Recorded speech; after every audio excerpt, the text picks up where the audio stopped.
नमस्कार साथियों, संस्कृति आईएएस के यूट्यूब चैनल में आप सभी का स्वागत है। मैं हूं चंद्रशेखर।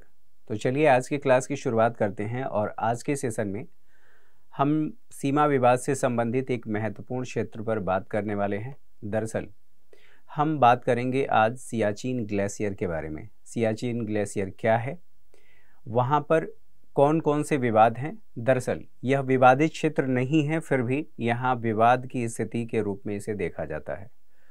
दरअसल विवाद इसलिए नहीं है क्योंकि भारत हमेशा से ये कहता आया है कि यह मेरा क्षेत्र है और पाकिस्तान का कहना है कि इस क्षेत्र को विवादित घोषित किया जाए, जबकि भारत इसको मानने के लिए तैयार नहीं है। दरअसल पाकिस्तान ऐसा क्यों कहता है कि इसे विवादित क्षेत्र घोषित किया जाए और भारत क्यों इसे मानने के लिए तैयार नहीं है कि यह विवादित क्षेत्र है। चलिए कुछ महत्वपूर्ण स्लाइड के माध्यम से इस विषय पर बात करते हैं और इससे संबंधित जो जटिल पहलू हैं उन पहलुओं को समझने की कोशिश करते हैं। तो हम मैप के माध्यम से समझेंगे ही, साथ साथ सबसे पहले ये देख लें कि विवाद क्यों यहाँ पर बात की जाती है। दरअसल जैसा कि मैंने पहले ही बताया, विवाद दरअसल है नहीं, लेकिन हम इसे विवाद के रूप में यहाँ पर बात कर रहे हैं सिर्फ समझने के लिए। सियाचिन ग्लेशियर क्या है, विवाद की पृष्ठभूमि क्या है, ऑपरेशन मेघदूत, सियाचिन का महत्व क्या है, वहाँ पर भारत के लिए चुनौतियाँ क्या हैं और उससे संबंधित अन्य तथ्य क्या कहते हैं। तो इन सभी बातों को हम देखते हैं, एक एक करके क्रमशः देखते हैं। सियाचिन ग्लेशियर के बारे में बात करूं तो भौगोलिक अवस्थिति ये पूर्वी काराकोरम श्रेणी के पास में है। यहाँ का तापमान जो होता है -50 से 60 डिग्री सेल्सियस तक जाता है। नियंत्रण किसका है, तो वर्तमान समय में ये भारत के नियंत्रण में है। गैर ध्रुवीय क्षेत्रों के बाद अगर ये पूछा जाए कि ये सबसे युद्धरत क्षेत्र है और दूसरा सबसे बड़ा ये लंबा ग्लेशियर भी है, सवाल ये भी उठता है कि यहाँ पर पहला कौन सा है। अगर आपसे ये पूछा जाएगा कि यह दूसरा है, तो दरअसल पामीर के पठार पर फेडचेको ग्लेशियर है, उसके बाद इस ग्लेशियर का दूसरा स्थान है। और जैसा कि मैंने आप लोगों से कहा कि यह विश्व की सर्वाधिक ऊंचाई पर युद्ध क्षेत्र है, दोनों देशों के मध्य, यानी कि भारत और पाकिस्तान के मध्य। समुद्र से जो इसकी ऊंचाई है वो 5735 मीटर में बताया गया है।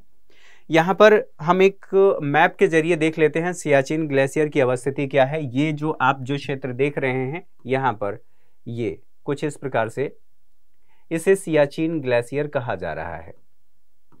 ठीक है, सियाचिन ग्लेशियर जैसा कि आप लोगों को मैंने बताया कि पूर्वी क्षेत्र तो काराकोरम रेंज है और इसके ये पूर्व में स्थित है। ये क्षेत्र दोनों देशों के मध्य, जो पाकिस्तान ऐसा मानता है, भारत ऐसा नहीं मानता है कि ये विवादित है। तो ये पूरा क्षेत्र आप देख रहे हैं, इसकी सामरिक स्थिति बहुत ज्यादा महत्वपूर्ण है। अब क्यों महत्व है, क्या क्या बातें हैं, इससे संबंधित जटिलताएं क्या हैं, उनको हम समझ लेते हैं। यहीं पर आप देखिए, दरअसल ये जो सियाचिन ग्लेशियर है और ये काराकोरम रेंज, यहाँ पर और बढ़िया से आप लोगों को क्लियर होगा। ये लद्दाख, लेह लद्दाख आप देख रहे हैं और साथ ही साथ line of actual control, line of control दोनों क्षेत्रों से देख लीजिए। यहाँ पर जो बताया गया है eastern Karakoram range in the Himalaya, location के लोकेटेड की बात की जा रही है। मिडिल ऑफ पाक एंड चाइनीज ऑक्युपाइड कश्मीर, यहाँ देखिए इन दोनों के मध्य की स्थिति बताई जा रही है। ये जो चाइनीज ऑक्युपाइड कश्मीर की बात की जा रही है, उन क्षेत्रों को आप देखिए और यहाँ पर वही ऊंचाई के बारे में बात किया गया है। हालांकि यहाँ ये बताया गया है कि -50 डिग्री से भी कम तापमान वहाँ पर चला जाता है और वहाँ पर हमारे सैनिकों को देश की रक्षा के लिए तैनात रहना पड़ता है, अपनी सीमाओं की रक्षा के लिए तैनात रहना पड़ता है। इन बातों को समझने के बाद यहाँ पर देखिए इससे संबंधित दरअसल और कौन कौन सी बातें हैं, विवाद क्यों उत्पन्न हुआ। जब कराची समझौता हुआ था 1947 में, जब कबीलाई हमला हुआ था या कबीलाई अटैक आप कह सकते हैं जम्मू एंड कश्मीर पर, उसके बाद जो समझौता हुआ था यूनाइटेड नेशन की मध्यस्थता में, और ये कहा गया था कि दोनों एक दूसरे की संप्रभुता का सम्मान करेंगे, शांतिप्रिय तरीके से रहेंगे और सीमाओं का उल्लंघन नहीं करेंगे। इस कराची समझौते का उल्लंघन भी माना जाता है और शिमला समझौता जो हुआ था और ये लगभग बातें उसमें दोहराई गई थी, उन बातों को ध्यान में रखते हुए जब ये विवाद उत्पन्न हुआ पाकिस्तान की तरफ से, तब ये माना गया कि इन दोनों समझौतों का उल्लंघन पाकिस्तान की तरफ से किया गया है। साथ ही साथ यहाँ पर अनिर्दिष्ट अधिकार के बारे में बात करें तो यहाँ ये जो क्षेत्र है, इस क्षेत्र को लेकर के कभी ये कल्पना नहीं की गई कि 1949 के समझौते में भी या 1972 के समझौते में भी, दरअसल यह एक शीत मरुस्थल है। शीत मरुस्थल होने की वजह से यहाँ पर कभी ये कल्पना ही नहीं की जा सकती थी कि यहाँ पर भी युद्ध हो सकता है या इस क्षेत्र पर अधिकार के लिए दोनों देशों के मध्य कभी युद्ध की स्थिति बन सकती है। तो उसको लेकर के न तो सीमांकन किया गया, अनिर्दिष्ट अधिकार यानी कि दोनों देशों के संदर्भ में विवाद की संभावना नहीं देखते हुए दृढ़ और बंजर क्षेत्र की अवस्थिति को ध्यान में रखते हुए कहा गया कि यहां पर विवाद की स्थिति उत्पन्न नहीं हो सकती। लेकिन यहां पर जो बातें कही गई, सुदूर पूर्वी सीमा का निर्धारण नहीं किया गया और इस सीमा को आप ये जो देख रहे हैं NJ 9842, ये हमें विशेष तौर पर ध्यान रखना है और इसे हमको देखना है। देखिए, जब विवाद उधर से यानी कि पाकिस्तान की तरफ से शुरू हुआ तो ये जो इंदिरा कोल है, हमारा कंट्रोल यहाँ पर है, ठीक है। हमारा जो उत्तरी क्षेत्र की बात करें, यहाँ के संदर्भ में हम बात कर रहे हैं, लेकिन पाकिस्तान ने इसे माना। दरअसल हुआ क्या था, जर्मनी के कुछ पर्वतारोही थे और जर्मनी के जो पर्वतारोही भारत उस समय सिंधु नदी क्षेत्र में आए थे, उनसे एक नक्शा प्राप्त हुआ और उस नक्शे के आधार पर जो भारत का कंट्रोल है यहाँ पर दिखाया जाना चाहिए, दरअसल भारत का कंट्रोल यहाँ पर दिखाया गया और इस कंट्रोल को दिखाने के बाद ही ये विवाद शुरू हुआ। पहली शुरुआत यहाँ पर हुई जब सेना के कुछ जवान उधर गश्ती कर रहे थे तो उन्हें ये प्राप्त हुआ और उस नक्शे के आधार पर भारत को संदेह हुआ कि दरअसल इंदिरा कोल जो यहाँ पर दिखाया गया है, दरअसल यहाँ पर न दिखा करके इस क्षेत्र में जो NJ 9842 जो पॉइंट बताया जा रहा है उसको यहाँ पर लोकेटेड किया जा रहा है। यहाँ पर दर्शाने के बाद भारत के सामने चुनौती खड़ी हुई और भारत का जो थिंक टैंक है इस क्षेत्र में विचार करने, सेना और रक्षा क्षेत्र में विचार किया गया। विचार करने के साथ पहली तो ये घटना थी। दूसरी घटना ये हुई कि उसी समय यहां पर अनिर्दिष्ट सीमांकन की बात तो कही ही गई, साथ ही साथ यहां पर वर्ष 1975 में पाकिस्तानी नक्शा जो प्राप्त हुआ, इस नियंत्रण रेखा को इंदिरा कॉल के स्थान पर यहां पर पूर्वी काराकोरम के समीप दिखाया गया, जो यहां मैप में आपको दिखाया गया है। पूर्वी काराकोरम यानी कि यहां पर दिखाया गया और यहां पर दिखाने के साथ साथ समस्या ये हुई, पाकिस्तान का दावा ये था कि इंदिरा कोल से ये जो क्षेत्र है यानी कि यहाँ पर जो मैप में अभी थोड़ी देर पहले आपको दिखाया गया ये वाला क्षेत्र, दरअसल भारत का अधिकार यहाँ पर है। और जब ये बातें भारतीय सेना के सामने आई तो वर्ष 1982 में जब भारत की सेना वहां पर गश्त कर रही थी, उन क्षेत्रों में निगरानी कर रही थी, तो एक विरोध नोट दर्ज कराया गया पाकिस्तान की सेना की तरफ से कि यह हमारा क्षेत्र है, इधर पेट्रोलिंग करने का भारतीय सेना को अधिकार नहीं है। लेकिन भारतीय सेना उन क्षेत्रों में पेट्रोलिंग कर रही थी। 1983 में एक और घटना होती है और वो घटना कुछ इस प्रकार थी कि दरअसल एक खुफिया एजेंसी से हमें जानकारी मिली कि जो पाकिस्तान है, जर्मनी के कंपनी को कुछ ऐसे सामान, कुछ ऐसे वस्त्र बनाने के लिए, पोशाक बनाने के लिए ऑर्डर दिया है, जिस पोशाक को पहनकर इतने निम्न तापमान पर यानी कि -50 से 60 डिग्री तक वहां पर सेना सरवाइव कर सकती है। कहने का मतलब ये है कि इन क्षेत्रों में इससे संबंधित जो जानकारी मिली, उस कंपनी को सूट बनाने का ऑर्डर दिया गया था, जिसके माध्यम से सियाचिन ग्लेशियर के क्षेत्र में अवैध अतिक्रमण पाकिस्तानी सेना कर सकती थी। और जैसे ही भारत को ये जानकारी मिली, भारत इससे पहले कि पाकिस्तानी सेना उस सूट को प्राप्त करके उस क्षेत्र में कार्रवाई करती या उस क्षेत्र पर अपना अधिकार करती, भारतीय सेना पहले ही उस क्षेत्र पर अपना अधिकार कर ली। अब यहाँ पर देखिए, 17 अप्रैल 1984 को ऑपरेशन अबाबील शुरू किया गया और इसके माध्यम से सियाचिन क्षेत्र पर, सियाचिन ग्लेशियर पर भारतीय सेना ने अपना अधिकार कर लिया। तो ये इससे संबंधित इसकी पृष्ठभूमि थी जो हमें समझना था। साथ ही साथ ऑपरेशन मेघदूत की बात करें, इसके बाद ऑपरेशन मेघदूत 13 अप्रैल 1984 सियाचिन पर अधिकार भारतीय सेना का हो गया और भारतीय सेना का अधिकार होने के साथ साथ भारतीय सेना का कब्जा 3 क्षेत्रों पर हो गया। सल्टोरो ग्लेशियर, सियाला और बलाफोर्ड ला, इन तीनों क्षेत्रों पर भारतीय सेना का कब्जा हो गया और कब्जा होने के साथ साथ 23 जून 1927 दोबारा से जिन क्षेत्रों पर पाकिस्तान सेना अपना कब्जा जमा चुकी थी उन सभी क्षेत्रों पर सैन्य कार्यवाही किया गया और सैन्य कार्यवाही लगभग 3 दिनों तक लगातार कार्यवाही करने के बाद पाकिस्तानी पोस्ट पर कब्जा कर लिया गया और पाकिस्तानी पोस्ट पर कब्जा यानी कि 26 जून 1987 को कब्जा करने के बाद उस पोस्ट का नाम बाना टॉप रखा गया। दरअसल ये वही हमारे सेना के जवान थे जो उसमें जो अपनी वीरता का परिचय दिए थे और परिचय देने के बाद उनके नाम पर इसे वाना टॉप नाम रखा गया था और उसका नाम बदल करके जो क्षेत्र पाकिस्तान के अधिकार में था, मतलब पाकिस्तानी पोस्ट था, उस पर भारतीय सेना का अधिकार हो गया। अब इन सभी बातों को समझने के बाद भारत के लिए सियाचिन का महत्व क्या है? तो सामरिक महत्व की बात करूं तो चीन और पाकिस्तान इन दोनों पर भारत निगरानी कर सकता है, इन दोनों क्षेत्रों पर, क्योंकि वहीं पर समीप में ही जो चीन है उसका भी पोस्ट है और चीन वहां तक अपना अधिकार करता है। तो भारत न केवल पाकिस्तान पर बल्कि चीन पर भी अपनी निगरानी कर सकता है। CPEC जो इस क्षेत्र से गिलगिट बाल्टिस्तान के क्षेत्र से होकर के गुजरता है, उन क्षेत्रों पर जो भारतीय संप्रभुता वाला क्षेत्र है उस पर भी भारतीय सेना निगरानी कर सकती है।